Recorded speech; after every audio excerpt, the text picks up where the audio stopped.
Jai Radha Madhava Kunja Bihari. Not too slow.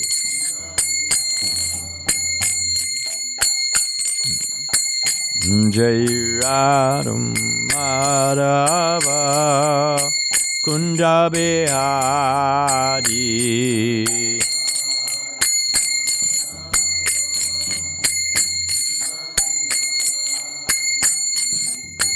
Gopijana Balaba Givanadari.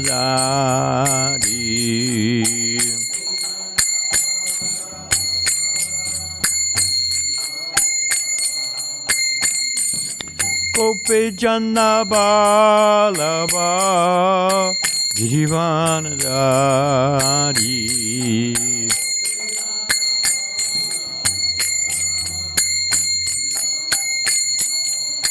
Jasodanandana Brajitana Ranjana.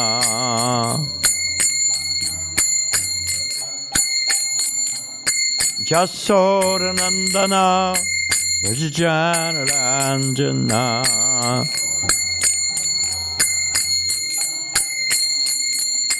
Jamun Siravanachari. Jamunatira Bunachari.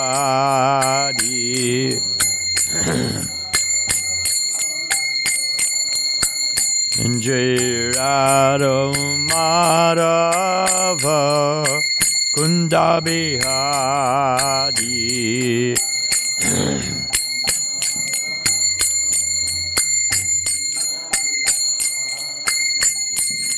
Gopijana Balaba Girivanadari.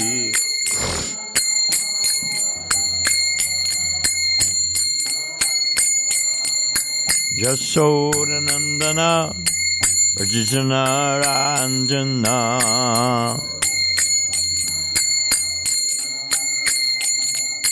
Jamunatira Bunachari.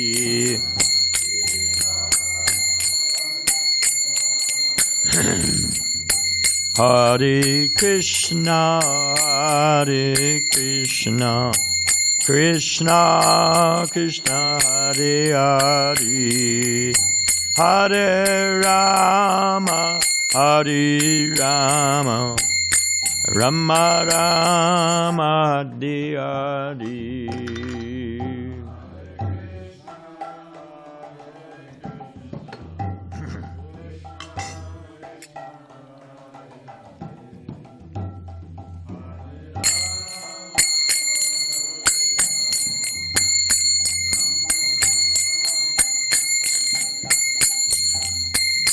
Hare Krishna, Hare Krishna, Krishna Krishna, Hare Hare, Hare Rama, Hare Rama, Rama Rama, Hare Hare.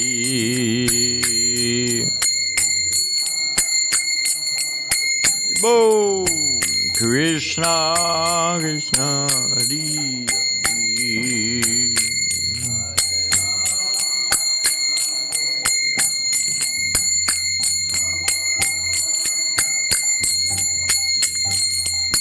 Hare Krishna, Hare Krishna, Krishna Krishna, Hare Hare, Hare Rama, Hare Rama, Rama Rama, Hare Hare.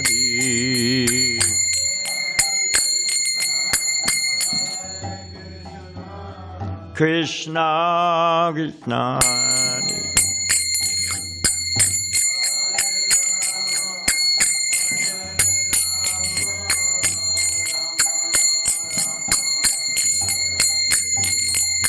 Hare Krishna, Hare Krishna, Krishna Krishna, Hari Hari, Hare Rama, Hare Rama, Rama Rama, Hare Hare.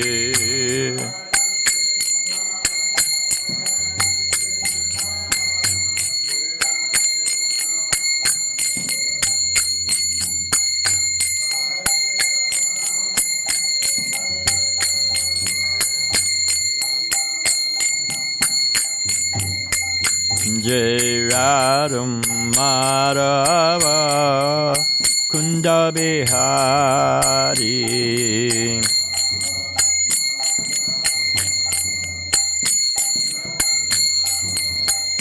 Jai Radham Madhava Kunda Bihari.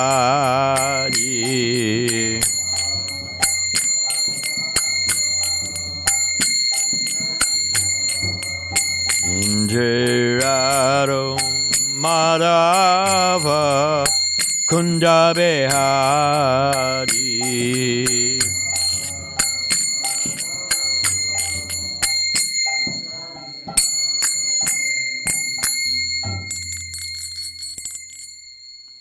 You got the job. Jai Om Vishnupad Paramahansa Parivajakacharya Satata Shrishman. His Divine Grace Abhaicharan Bhakti Vedanta Swami Maharaj Srila Prabhupada Ki. ISKCON BBT Founder Acharya Jagaguru Srila Prabhupada Ki. Anantakota Vaishnava Vrinda Ki. Namacharya Srila Haridas Thakur Ki. Prem Shri Kaho Shri Krishna Chaitanya Prabhu Nityananda Shri Advaita Gadadhar Shri Vasari Gaura Bhakti Vrinda Ki. Shri Shri Radha Krishna Go Gopinath Shama Kunda Radha Kunda Giri Govardhan Ki. Vrindavan Dham Ki. Mathura Dham Ki. Dwarka Dham Ki. Navadi Dham Ki. Jagannathpuri Dham Ki. Jamuna Mai Ki. Ganga Mai Ki. Tulsi Maharani Ki. Bhakti Devi Ki. Sambhita Bhakti Vrinda Ki. Srila Prabhupada Ki. Shri Shri Radha Giridhari Ki. Shri Krishna Sankirtana Jaga Ki. Gopremanandi. All glories to the assembled devotees. All glories to the assembled devotees. All glories to the assembled devotees. All glories to the divine lotus feet of Shri Shri Guru and Gauranga. Om Namo Bhagavate Vasudevaya.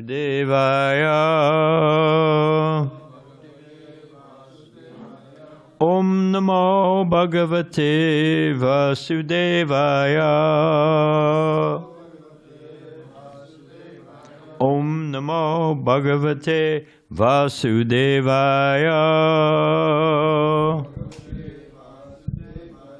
Krishna Sadamo Pagate Dhammagyana Divisaha Kalanasa Dashamesha Paranako Nidodata Narayana Namaskricha Naram Chaivam Narotama Devim Sarasatim Vyasam Tato Jayam Udirayat.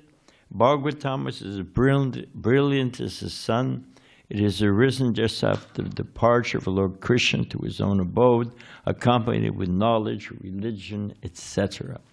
Persons who have lost their vision due to the dense darkness of the age of Kali, that's all of us, shall get light out of this Parana. Before beginning our study of the Srimad Bhagavatam, we should first offer respects to the personality of God in Narayan, the Narayan Rishi, the supermost human being, the goddess of the living mother Saraswati, the author Srila Vyasadeva, and my spiritual master Srila Prabhupada. Hey Balaramji, yeah. Someone should get him a cushion. He's our temple president. Oh, you do? It's very nice. Why all the books on the, is that for an appeal at the Sunday feast? Yeah, we're trying to encourage people to take books. Yeah. And Nirantara Prabhu is abreast of this? Yeah. Very good. Thank you, Balaram.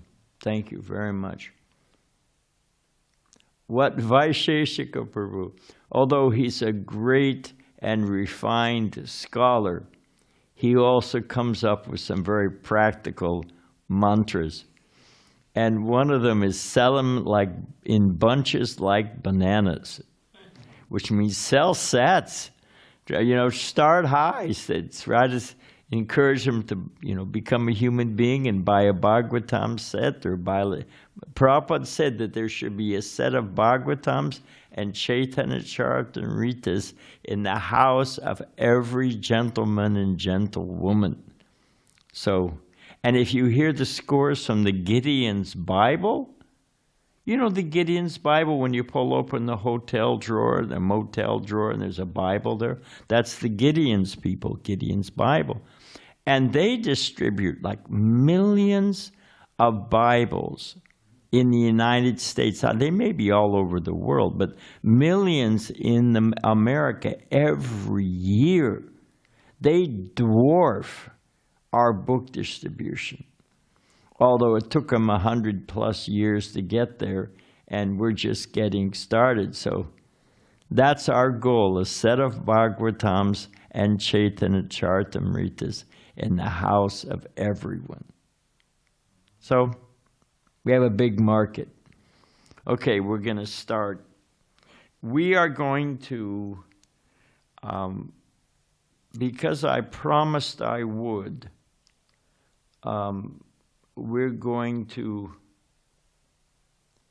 finish up about apologies, Vaishnava apologies. We're also going to, we're at 9:650, am I right? Right.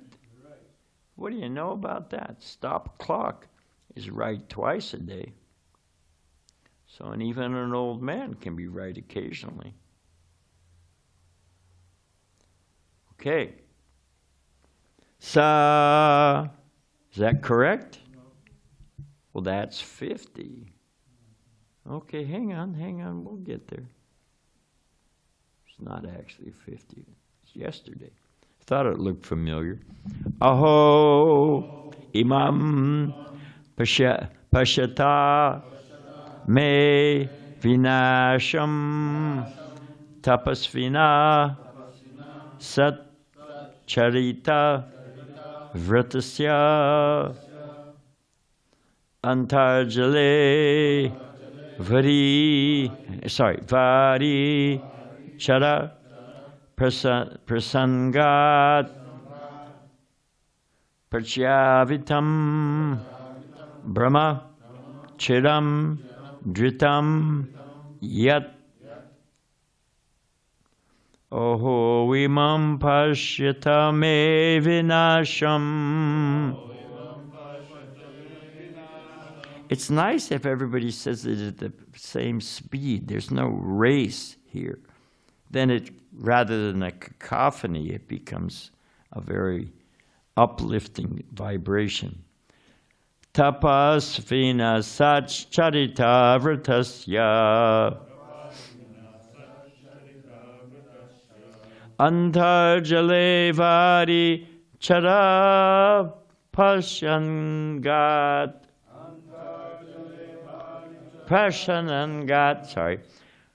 prachyavitam brahma chiram dritam yat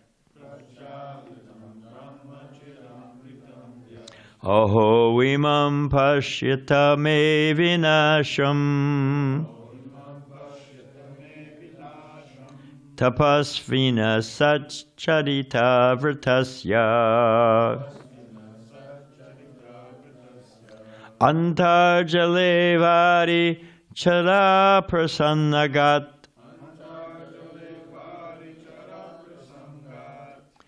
paschyavitam brahmacharam dritam yat oho imam pashyata me vinasham tapasvina sach charita vratasya antarjale vari chara prasangat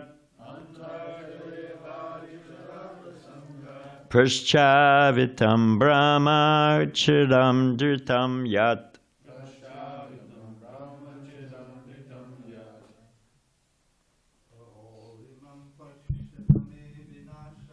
Oho imam prasyate me vinasham. Tapasvina satcharita vritasya. Antarjale vari chara prasangat.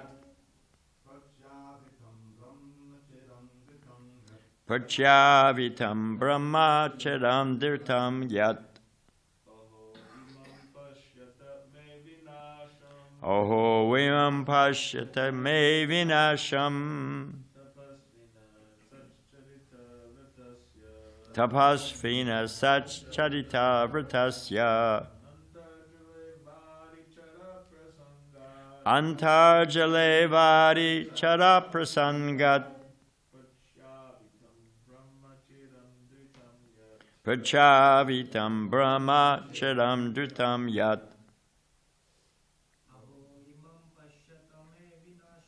Oho imam pashyate me vinasham. Tapasvina satcharita vritasya. Antarjale vari chara prasangat. Prachavitam brahma charam dhritam yat. Vaishnavis. Oho imam pashyata me vinasham. Tapasvina satcharita vritasya. Antarjale vari chara prasangat.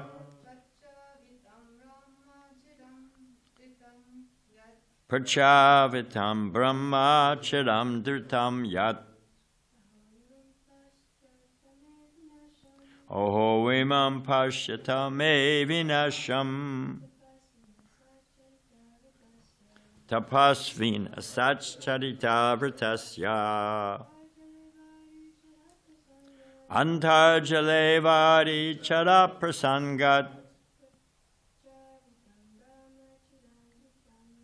Prachavitam brahma charam dhritam yat.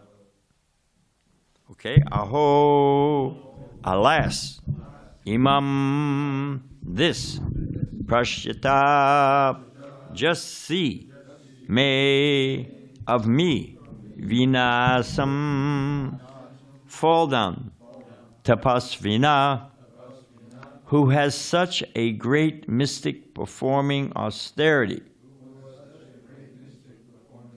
Yeah, there you go.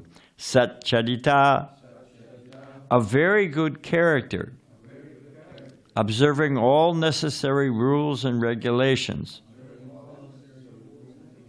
Vritasya, of who has taken a vow seriously, strictly. Antajale, in the depths of the water. Varichara prasangat, because of the affairs of the aquatics. Prachavitam, fallen. Brahma, from the activities of Brahman realization or austerity.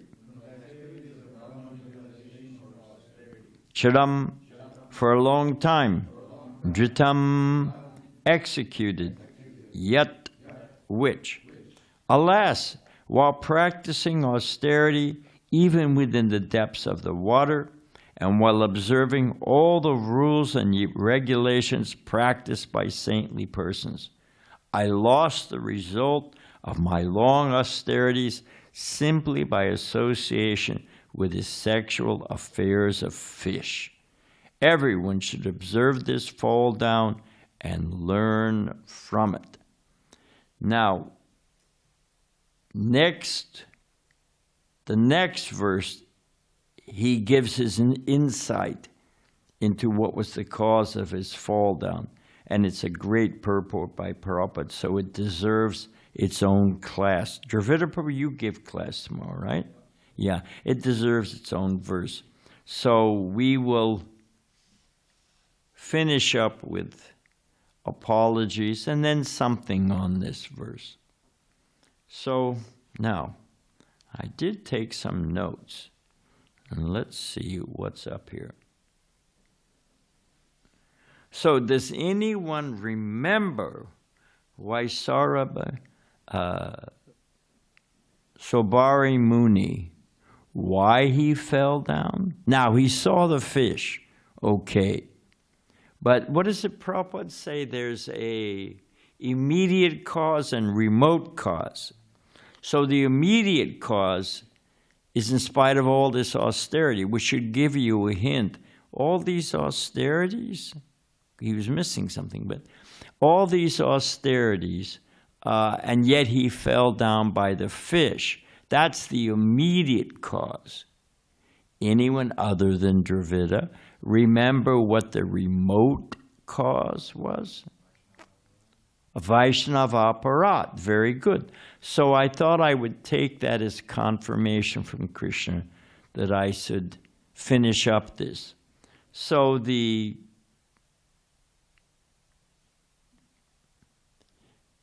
as far as the immediate cause, seeing the fish, Prabhupada gives,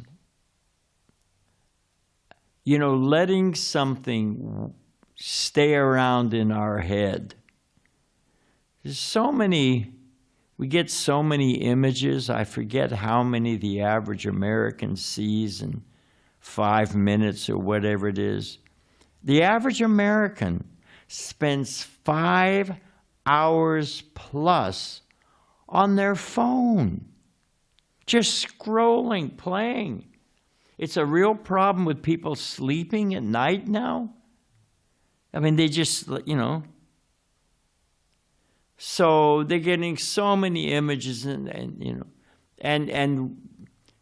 to see it, living in Pacific Beach, now it's cold, frankly, so they're covering up. Well, here's the point about letting an image, a toxic image, loiter in your brain. Prabhupada tells the story that there were two, and this is letting the agitation about a real or alleged offense by another devotee. We've been talking about the toxic effect of committing an offense, but being offended and letting that loiter in your brain. Oh, he offended me. He didn't apologize, and letting all that toxic waste slosh around in the brain. Prabhupada tells a story that there were two sannyasis. They're traveling together, and they came to the banks of a river. It wasn't a very big river. It was, waist deep. So, and there was a young lady there who didn't know how to get across the river, what to do. She didn't have the strength, this and that, couldn't swim, was afraid. And one of the, let's say she had neck beads on too. So she's a Vaishnava, let me help, Vaishnavi. So one of the sannyasis said, get on my back. And he carried her across the river, put her down. She went on to her save at the temple, and the two sannyasis continued in their pilgrimage. Now the other sannyasi, who had not carried the lady across his shoulders, was just steaming. When somebody's agitated, angry, and you can just feel the heat emanating from them, it's just burning inside. So they walked together in silence for, whatever it was, a half hour. And finally, the sannyasi who did not carry the woman across the river just could not contain it and burst out and chastised the other sannyasi. I can't believe it. You carried that woman on your shoulders. You touched a woman, and you're a sannyasi, and You should be ashamed. Just went off on him. The sannyasi who carried the woman said, I carried her for 5 minutes. You've been carrying her for a half hour. You follow? So letting that stuff, we should just supplant it by how can I serve Krishna. We should try to see the good qualities in devotees. Anyone who's surrendered to Krishna, this is a rough world. And what is it? Bahunam janmanamante ganavamam prapadite vasudeva sarvamiti sa mahatma sadurlabha. Very rare that someone's actually surrendered to Krishna. So we should try to see their good qualities, Okay, so, but I did want to, one should feel the weight of offenses and want to rectify them. And people say, sorry. Like, oh, that took care of it. Sorry. Well, what is a real apology? So I did a little search online, and I heard this in a class by Badrinarayan Swami. This is the components of a real apology. We've heard about the toxic offense of Vaishnava aparat. We've heard that you need to remedy it. You can't just throw out a cheap sorry. So if I want to apologize for committing an offense, what is necessary? Suppose you're assigned to make halava. What's important to know? You're making halava for the deities. What's important to know? Don't overthink it. What do you think? You got to have a recipe, right? You got to know how to make halava. If you're going to make halava, you got to know how to make halava, right? Sort of an essential thing. So if you're going to make apology, I found this quite interesting and good to remember as someone who accidentally commits offenses regularly because of my sharp tongue and pride. So how to make an apology seems pretty valuable to know, right? Okay, here we go. So the elements of a genuine apology. It says, and we're going to be quizzed on this, a recognition that you did something wrong and an expression of specificity, what is it? Specifically? That's the word, but it's being specific about what the act was. Saying if you really want to say a bogus apology, say, sorry you got upset. Sorry you got upset. Sounds like an apology, doesn't it? But, well, what caused the person to get upset? Maybe you did something. So it's not enough just to say you're sorry, but in your sorry, you should recognize what you did wrong. I'm sorry I was late for the arti and I drummed it on you. I'm sorry I lost my temper and whatever. I'm sorry, and what you're sorry for. You accept, as they say in America, you accept some ownership, you accept ownership of the offense. I'm sorry I did this. Because then the person knows that you actually mean it. You're not just superficial and brushing over the thing. You mean it. I did this. And you, just like, Prabhupada calls it in the Bhagavatam, all glories to Srila Prabhupada, the routing out factor. Like rotor-rooter? I don't know if you know rotor. When pipes, roots grow into pipes and that they won't flow anymore? Rotor-rooter. You call rotor-rooter. Used to be an advertisement. Dravid and I heard it all the time. And it's a tool that's a snake. They call it a snake. And it can go in the pipes and it's got blades I don't know if it's multiple, but it circulates. And zzz, it cleans out the pipe. So Prabhupada calls it the routing out factor, that you feel badly. And he uses it in the context of Parikshit Maharaj. Yeah, after he hung the snake over the yogi, he thought the yogi had dissed him, disrespected him. Actually, the yogi was in trance.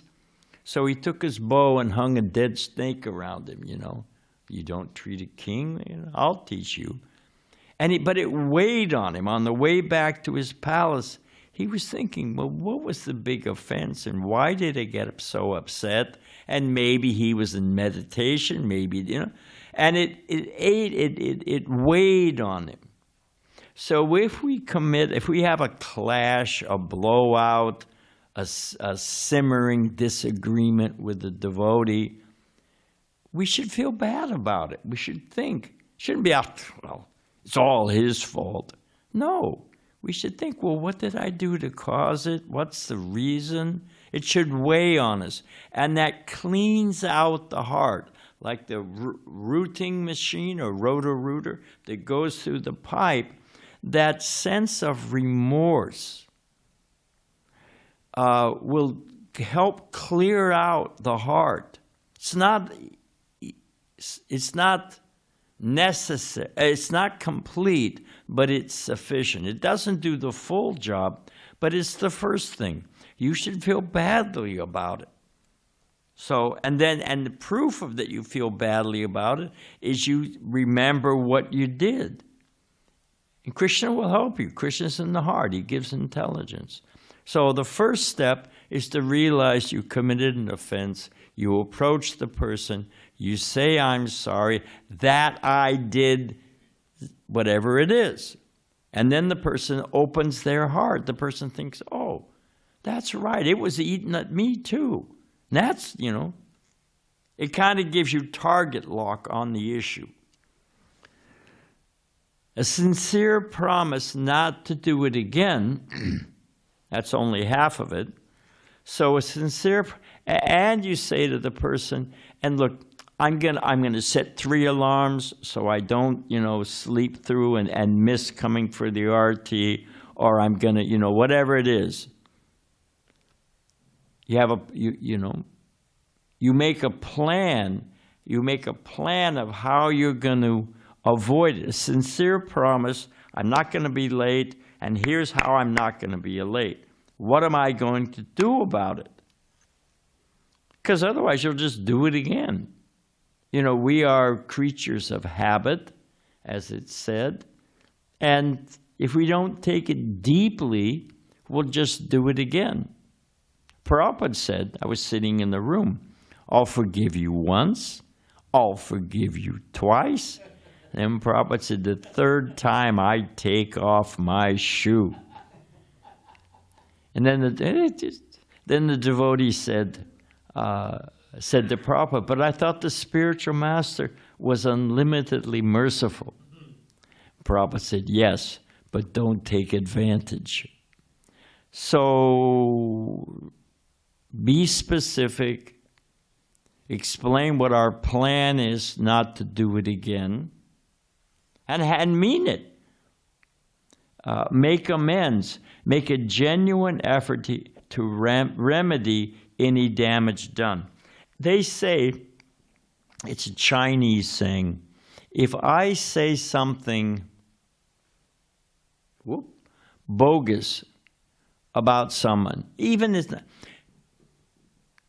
Viragavacharya, who was after the Goswamis, after Baladev Vidyabhusana, but one of our great acharyas, he said one should not advertise the faults of a devotee.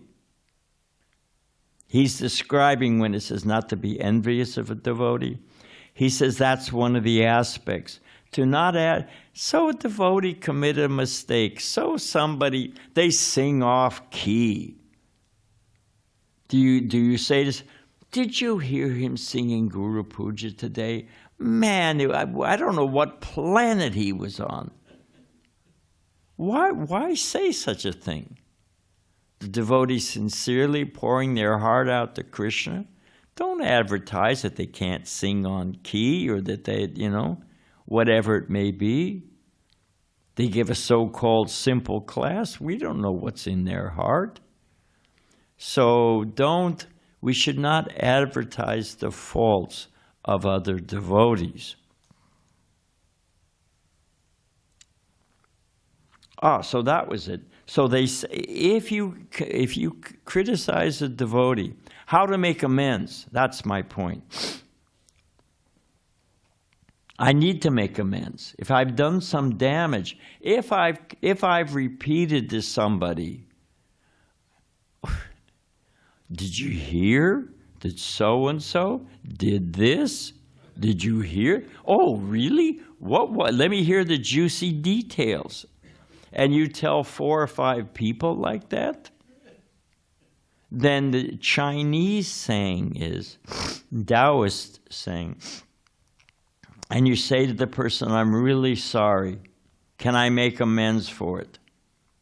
The person says, who was criticized unjustly or unnecessarily, says, yes, you can make amends for it. You take a pillow, feather pillow, to the roof of the building. Rip open the feather pillow and let all the feathers blow. You can imagine what that scene looks like. And then go and pick up every feather. Because you tell somebody, somebody tells somebody, somebody tells somebody, and it usually gets exaggerated in the course of the thing. Somebody burnt the ladus, the all-day sweet. What did you hear? That they burnt the pakoras and the sabji? Did you hear that they burnt? The next version will be, did you hear they burned the whole offering? The next version will be, did you hear that they burned down the kitchen, the temple kitchen? It expands as it and morphs. So imagine how difficult that would be to pick up all the feathers from a feather pillow that you've cast to the wind. So who knows where that, But we should try to make amends. Somebody can't cook.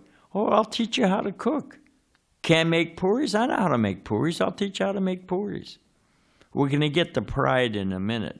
Our inability to hear good instruction. It comes from one of the prime reasons we commit offenses is that we're so in Kali Yuga. Everybody is saturated, soaked through with false ego, with pride. It is the nature, and everybody's busy defending it. We tell so many lies, white lies. Well, I didn't, so I didn't, well, I didn't do it, or, well, I left it out there, but I left the bag of flour out in the rain. Well, I told so-and-so to get it out, whatever it is. We're so, it comes actually from low self-esteem. The living entity in Kali Yuga, Prabhupada said, is being kicked like a football. We are being deprived, cheated, doing foolish, painful things all the time. There was a guy, we're off track, but we're trying to make the point. I used to live right down the street. Just a couple doors down, because it was nearby by the temple. I was the temple president. And what is a duplex? There was an apartment in front, a single bedroom, and a duplex next to it. We shared a wall, okay? And there was a narrow passageway. Now, who I can never repay, Dhruva Prabhu, was our temple treasurer.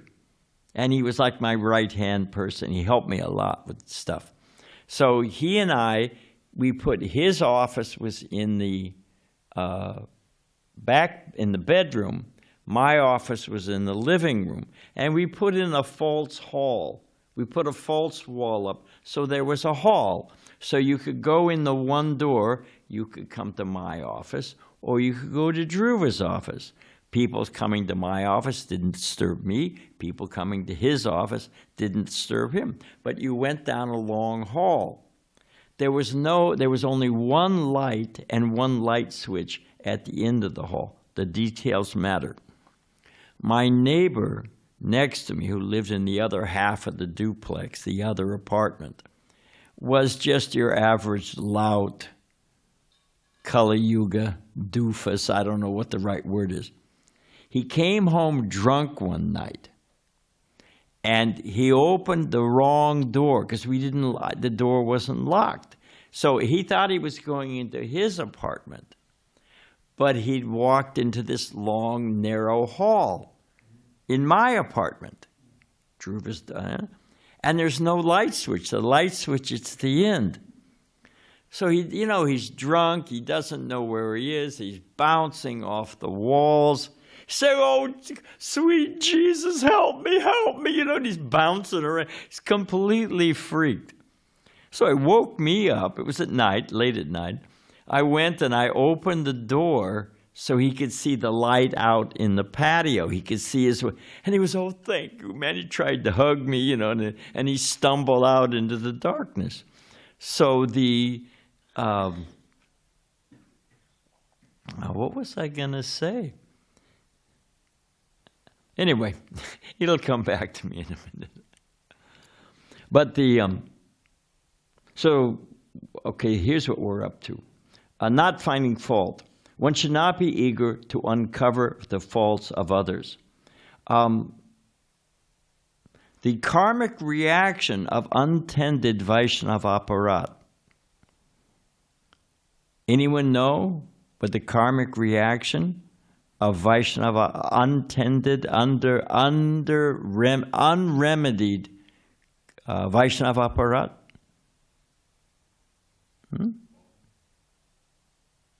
Dravida Prabhu. Huh? Yeah, you can easily be attracted by sense gratification. Okay, there's that, but even worse. You lose your taste for chanting Hare Krishna. You lose your ability to perform sadhana, and even more so, you lose the association of devotees. And what did Chaitanya Mahaprabhu say? The worst thing, losing the this is his analogy, losing the association of devotees is like being in an iron cage suspended over fire. Imagine an iron cage suspended over a blazing fire. That's what it's like to lose the association, because you're in the world of samsara where you're being burned at every moment and there's no way out. Unless you have sadhusanga, how are you going to get out of this world? So the ripened fruit of unremedied Vaishnava aparat is as Dravida Prabhu said, it's corrosive to your sadhana. And it works in a sequence. As Dravida Prabhu said, you lose the ability to resist sense gratification. Then you lose your taste for sadhana. You stay up all night fooling around with your phone or watching TV and then you sleep through your japa. And then eventually you lose the association. Well, the devotees aren't fun, They look at us and they think, you've wasted your life. We look at them and think, oh my. I remember, I'm sorry, my mind is skipping a bit because of this, but I went to the doctor when my health collapsed. I was healthy as a horse till I was 55. And at 55, my health collapsed in so many ways. So I went to the doctor after trying, don't send me the emails. I need to take Chilean juju berries. I've done it all, okay? So finally I surrendered and I went to a Western doctor. And they're checking off their chart. The doctor was there, the nurse was there was somebody else, the x-ray technician was there. And I'm sitting there, Anyway, so they're checking, do you do this? Are you alcohol? No. Do you drink? No. Do you smoke? No. And they got finally, do you have unprotected sex? And I said to the guy, I haven't had sex in 50 years. And the time-space continuum ripped. The nurse dropped her tray. They were like, oh, how is it possible? And they looked, oh, this poor man. And I was thinking, I've been freed. Every person of the opposite sex, generally speaking, for the karmi, they're looking, that wouldn't be good for sex. Nah, that wouldn't be good for sex. That wouldn't be good for sex. That wouldn't be good for sex. Hey, I wonder what that one looks like with their clothes off. I'm telling you, that's the default mode of most materialists' mind, especially men. But it's women also. They're just sorting through who looks good for sex. I mean, imagine such a mindset. And to be free from that? Oh, what a relief. We're seeing spirit, soul, part and parcel of Krishna. What are you doing rotting in this world? So I'm going to finish these off, and I do want to say something else. So the recognition that you did something wrong and an expression of what is the word I'm looking for? Specificality? That's the word I'm looking for, of the specifics of what you did wrong. A sincere promise not to do it again. Sharing a plan how you're going to avoid. Be serious. What is it in the mode of ignorance? Determination that doesn't go beyond dreaming is in the mode of ignorance. Make a plan and execute it. Making amends, a genuine effort to remedy any damage done. That was the pillow. Don't do it. Sorry that your feelings were hurt, it's a fake apology. Acknowledging that the person was the cause. Imagining that I'm the cause of the hurt and feeling wrong, the routing out fact. You feel badly about it. I'm not going to do that again. Don't, what is it? Viragavacharya says, don't, be enthusiastic to pull out the faults of devotees, to advertise the faults. Every effort is covered by fault, like fire covered by smoke. Krishna says in the Gita, everybody's got some fault. There's a fantastic verse in the Bhagavatam. We don't have time to go into it. And it's also quoted by Chanakya Pandit. Actually, it's in the Padma Purana. Sorry about that. But it's all the demigods. Every demigod, he pulls out some fault. And, even Lord Brahma, the head of our Sampradaya, he chased after his daughter. Only Krishna has no fault. So even the great demigods, the sages, you live long enough, you're going to commit an offense. You live 10,000 years, well, stack up the averages, you're going to offend somebody. So only Lord Vishnu has no fault. He brings us to the point of devotional service. So we've all got faults, and be a fly and focus on the fault. Well, what kind of person is that? So we don't want to be that kind of person. So, and then the last is a legitimate fear. Our position, this leaf shifts. The bead will roll off immediately. Our position in devotional service and in this material world, everything is very tottering, was the word Prabhupada. We're like that little bead of water on a lotus leaf.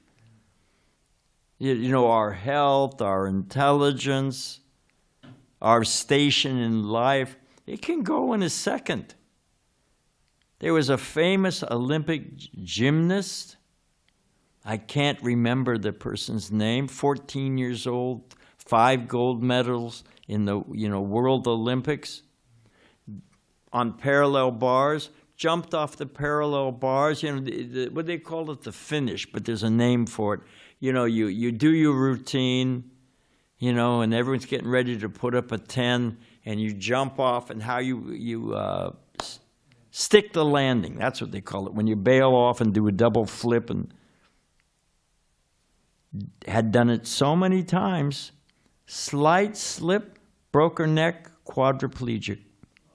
In a second, everything gone. So sorry to scare you, but that's our station in life. And we can lose devotional service. Bharat Maharaj thought about a deer, zing. So these are the elements of a bona fide apology. Now, what I wanted to close on, I guess I'll save that for later, about the difficulty. We are plagued by false ego. And protecting our false ego, if you think about it, devotees are called introspective sages. We're meant to, like they say, you have one finger pointing and 3 are pointing back to you. We're meant to be studying our own hearts. That really should be our fault. Instead of, this person's got a fault and this, we should be looking in our own heart. And if we look in our own heart, what was I going to say? So in this pastime, which just wrapped up, about offending Vaishnavas, Durvasa Muni, not only did Durvasa Muni understand the need of an apology, but Ambarish understood we should understand the danger of Vaishnava aparat. And now I'm going to finish up, I promise.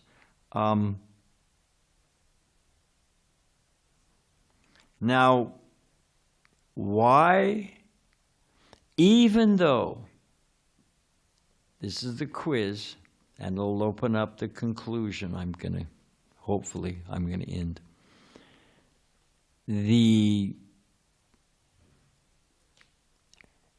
Even though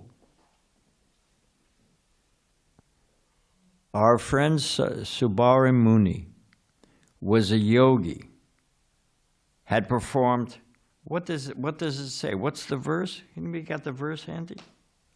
Anyway, he'd performed all the regular principles. He was a yogi. He was meditating under the water. He'd followed the path of all the great sages and sadhus and rishis. He'd done all of that, yet he just saw some fish playing around, and he felt dead. He couldn't get it out of his head. What, other than Dravida, other than Balaram, what does Krishna say in the Bhagavad Gita is the best way to clear a lower thought, big hint, a lower taste? What is the best thing, best method? You can repress. You can push it. You can sit under the water holding your breath for 10,000 years. That's suppression. What's the best? I didn't ask you. I didn't answer it. Balaram said. I didn't say. No, Balaram didn't say. Did you say?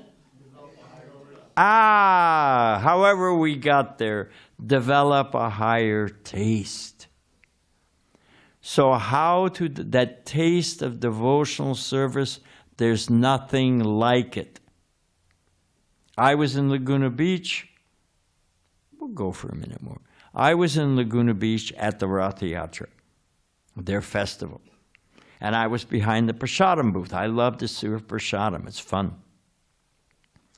And these two boys, early teens, let's say, and Prabhupada said young boy is always hungry. You can wake up in the middle of the night, give them a laddu, they're glad to have it.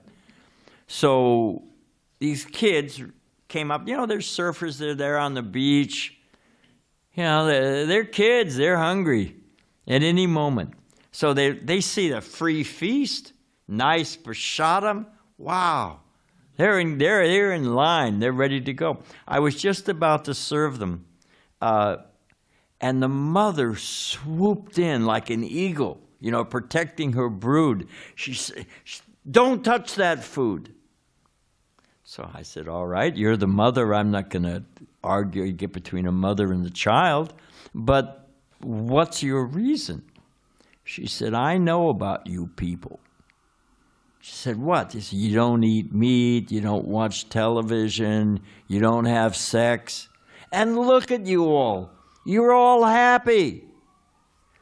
It was one of those golden moments. Everybody was happy. She said, "You must put drugs in this food."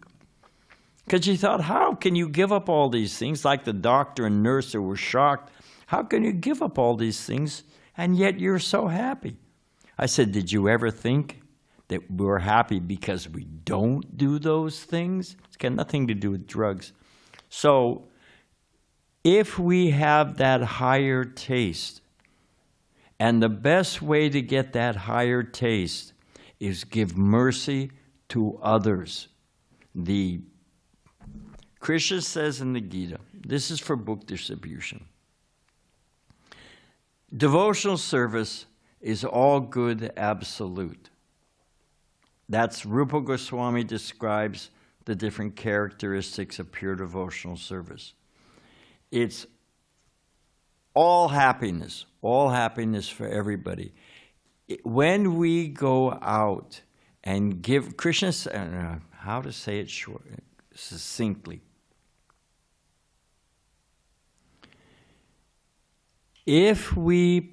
Krishna says in the Gita, for one who explains the supreme secret to the devotees, pure devotional service is guaranteed, and at the end, such a person will come back to me. Then Krishna says, someone who's preaching, giving Krishna consciousness to others, the only reason Krishna comes to this material world, is to deliver the conditioned souls and take them back to Godhead. Someone who's helping Krishna do that. When they see a book, when they meet a devotee, they just look at a picture of Krishna. We are creating good fortune for them. This morning, when I was picking flowers for the deities, I happened to see, crabgrass? Crabgrass? It's useless. It's just a weed, although it has a purpose. But sometimes they make a little yellow flower, nice little yellow flower, and they're very hardy. You pick them, they don't wilt.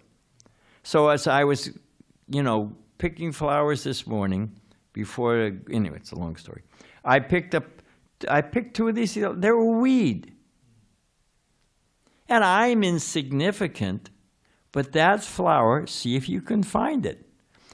There's two yellow flowers on the deities. It's from that weed. Now, I'm insignificant, but that insignificant weed, I created good fortune for them. Devotees create good fortune. It's called the Gyata Sukriti. That weed didn't do anything specific. You could sort out the trail of karma. But the point is that devotees create good fortune. When we go out, they hear Hare Krishna. What to speak of when they take a book, read it. Prabhupada said the poison is entered and there's no cure. They get a book, they read. There was a devotee, and he's in charge, and Balaram knows it. Nrsimha in Turkey, what's his? Nrsimha Krishna. He said he thought, I'm a nice Muslim. He's in Turkey. I'm a nice Muslim.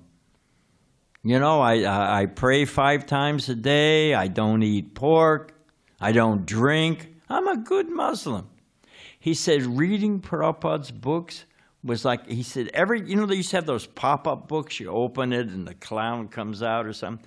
He said, every time I opened Prabhupada's books, he punched me in the nose. You know, I thought it was a good, bam, no sex, bam, don't, you know. He said, boy, I realized, you know, I'm just a conditioned soul awash in this. He said it was painful. Like what somebody else told Prabhupada, said Prabhupada's reading. Now, these are honest readers. These are readers who want to change, want to open up their heart and become a better person. So for them, somebody said it's like apple chutney. Prabhupada said apple chutney should be so hot, your head sweats, but it's so sweet you can't resist. That's chutney. You know, you made the right way. And if you don't make it the right way, it just burns your mouth. But reading Prabhupada's books, their hearts change. They read one line, they read one paragraph, they see one picture. And there's so many stories, obviously I've gone over time, but they rattle around in people's heads and they become devotees. Next Sunday, I'll tell stories of people's life was completely reversed for the better by reading Prabhupada's books.